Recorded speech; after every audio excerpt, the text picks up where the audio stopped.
हम इसलिए मसला ये है, जो पंजाब सरकार है, हमारे 1984 के जो कत्लेआम पीड़ित परिवार हैं, जो प्लान करके 84 में आए थे, हमारे मुड़ बसेबे के लिए पंजाब सरकार ने फैसले किए थे। कुछ पुराने पंजाब और हरियाणा हाई कोर्ट ने फैसले किए थे, 15 साल पहले किए थे, फैसले किए थे। हमारी भगवंत मान की 4.5 साल हो गए सरकार को बने। हमको 6 बार टाइम दिया भगवंत मान जी ने, टाइम दे के अपनी बात से मुकर गया। फिर हरपाल सिंह चीमा ने हमारे साथ मीटिंग की, वित्त मंत्री ने 8 महीने पहले मीटिंग करके सारी बातें मान ली। लोगों के लिए पूर्वास के लिए मांगे, लोगों को सबको मकान देंगे, जो पंजाब हरियाणा हाईकोर्ट ने फैसला किया था, लोगों को बूथ देंगे, नौकरी देंगे, हर बात से वो मुकर गया पंजाब का वित्त मंत्री। ये बड़ी शर्म की बात है पंजाब सरकार के लिए। ये वो परिवार है जिनका 1984 में 10,000 सिखों का कत्लेआम दिल्ली में हुआ, कानपुर में हुआ, बुखारा में हुआ। आज वो हमारी बहनें माताएं बैठी हुई हैं जिनके एक एक परिवार में 3-3, 4-4 जीवों का कत्लेआम कांग्रेस ने करवाया। वो हमारी बहनें बैठी हैं जिनके देवरों को शहीद किया गया, जिंदा गलों में टैट डालकर हमको मारा गया, हमारी 1000 करोड़ की प्रॉपर्टी लूट के स्वाह कर दी। आज जो भगवंत मान है, शराबी मुख्यमंत्री है, वो हमसे हमारी बात नहीं सुनता। हम कहाँ पर जाएं? हम मजबूर में हो गए। हम नहीं चाहते कि पब्लिक को परेशान करे, हम नहीं चाहते प्रशासन को परेशान करे। हमारी मजबूरी है, हमारी बात को नहीं सुनता। हम कहाँ पर जाएं? हम अब आगे जाके हम सीएम की कोठी की तरफ कूच करेंगे, उधर जाके उसका स्यापा करेंगे। हमारी जो 5 जो माताएं बहनें हैं वो मर्द पर बैठेंगी जब तक सीएम हमारी बात नहीं सुनता, हमारे मांगे नहीं मानता। हमारा ये अंश जो जारी रहेगा। हमारा नाम सुरजीत सिंह है, प्रधान हूँ मैं दंगा पीड़ित वेलफेयर सोसाइटी का। और हमको 40 साल हो गए हैं, धक्के खाते हो गए हैं, और हमारे परिवारों का अभी तक उन्होंने पुनर्वास नहीं किया, ना कोई हमारी बात सुनता है। सिख विरोधी सरकार है जो मुख्यमंत्री है। हम कहाँ पर जाएँ? हम नहीं चाहते कि पब्लिक को तंग करें। हम कहाँ पर जाएं? अब प्रशासन खड़ा हुआ है, हम प्रशासन बेनती कर रहे हैं, हमारी वो बात सुने, मुख्यमंत्री हमारे को टाइम दे दे, हम बैठ के हमारे से बात कर ले। हम अमन शांति चाहते हैं। हम यहाँ पर बैठेंगे, हम नारे नहीं मारेंगे, हम सतनाम वाहिगुरु को जाप जपेंगे और भगवान का नाम लेंगे।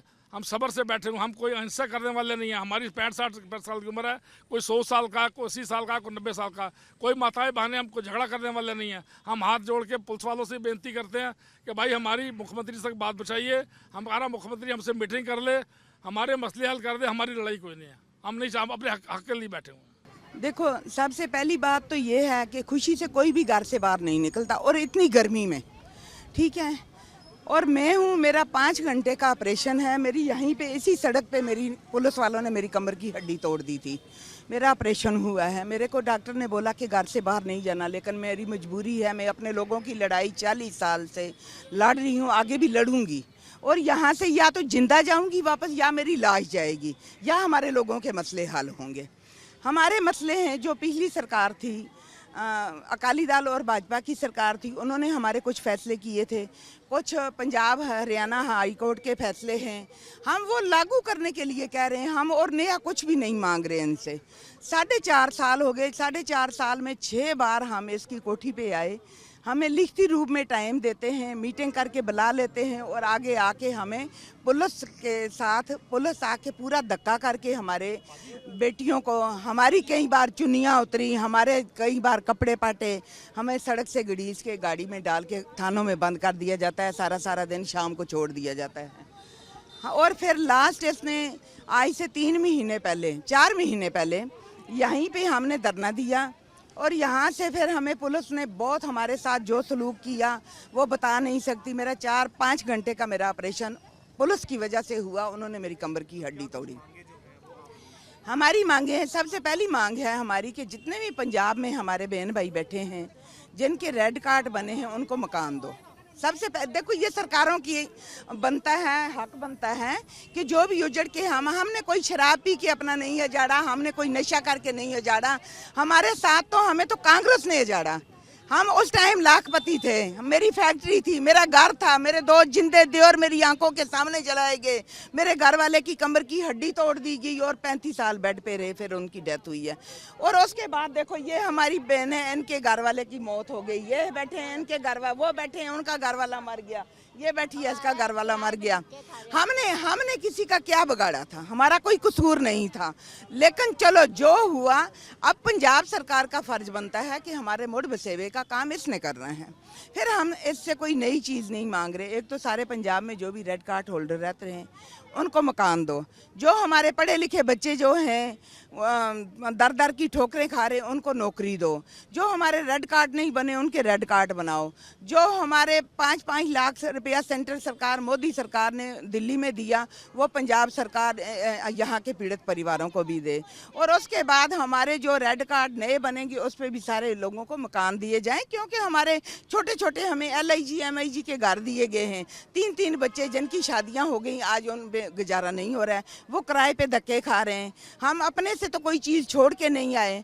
मैं मुख्यमंत्री जी से फिर भी ये बेनती करना चाहती हूँ आपके चैनल के माध्यम से कि मुख्यमंत्री साहब 4.5 साल हो गए आपके, अब 3-4 महीने की सरकार है, जाते जाते कोई एक काम तो सही कर जा, कोई एक काम तो कर जा। सारा पंजाब मर गया, नशे में डूब गया, सारे पंजाब में आज कत्लेआम हो रहा है, सारे पंजाब में लुट खो हो रही है, सारे पंजाब में कोई बहू बेटी घर से बाहर निकलती है, किसी की चैनी खोई जा रही है, किसी की बालियां जा रही हैं, किसी का मोबाइल जा रहा है। यही राज दिया तूने, फिर भी तू कहता मैं तो राज बहुत बढ़िया दिया मैंने। ये अब नहीं चलेगा।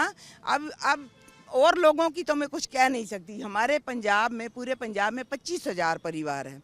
आज तो हम थोड़ी सी गिनती में आए हैं यहाँ पे, ठीक है, लेकिन कल तक यहाँ पूरे पंजाब को हम कॉल कर देंगे। आई रात को कल हमारा बच्चा सड़क पे होगा।